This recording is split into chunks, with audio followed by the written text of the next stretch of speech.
মানুষ এখন জুলাই বিপ্লব পরবর্তী জুলাই বিপ্লবের লেন্স দিয়ে বাংলাদেশকে দেখতেছে। চায়ের আড্ডায়, হাসপাতালে, স্কুলে, কলেজে, মাদ্রাসায়, আইন অঙ্গনে, গ্রামে গঞ্জে, সর্বত্র মানুষের একটাই কথা, আমরা সবাইকে দেখেছি, এখন আমরা জামাত ইসলামকে দেখতে চাই, এখন আমরা দাঁড়িপাল্লাকে দেখতে চাই।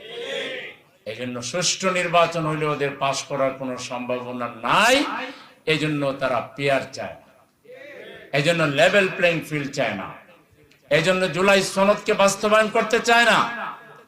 কিন্তু খুব শীঘ্রই সময় আসতেছে, আর 1 মাস সময় পার হবে কিনা, আমরা আর পিয়ার চাওয়া লাগবে না, ওরাই পিয়ার চাই।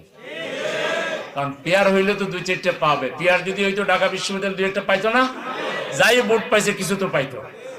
পিয়ার যদি মানতো ঢাকা বিশ্ববিদ্যালয়ের রেজাল্টটা পাইতো। যদি সামনে পার্লামেন্টে যেতে চান তাইলে পিয়ার মানতে হবে, আর নাইলে আপনারা জিরো হয়ে যাবে। এই জন্য পিয়ার এখন আমরা বলতেছি তো, হয়তো এটাই লাস্ট সভা হবে আগামী 18 তারিখ। এরপরে দেখবেন ওরাই পিয়ারের দাবিতে রাস্তায় নামবে, আর না হয় নির্বাচন বানচালের পায়ে তারা করবে।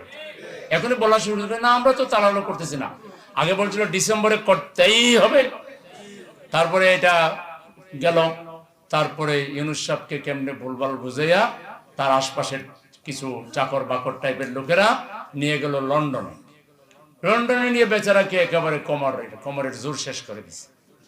ঠিক আছে, সেখান থেকে ঠিক হয়ে আসলো যে নির্বাচন হবে ফেব্রুয়ারিতে।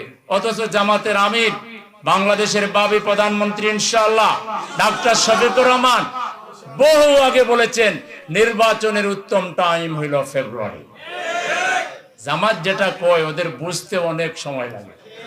কেয়ারটেকার সরকার কথা 80-র দশকে জামাত বলছে, ওদের বুঝতে বুঝতে এখন আর কেয়ারটেকার ছাড়া কারো মাথায় কিছু নাই। ঠিক না? জামাত হইল বাংলাদেশের দূরদর্শী রাজনৈতিক দল, জামাত হইল সূক্ষ্মদর্শী রাজনৈতিক দল।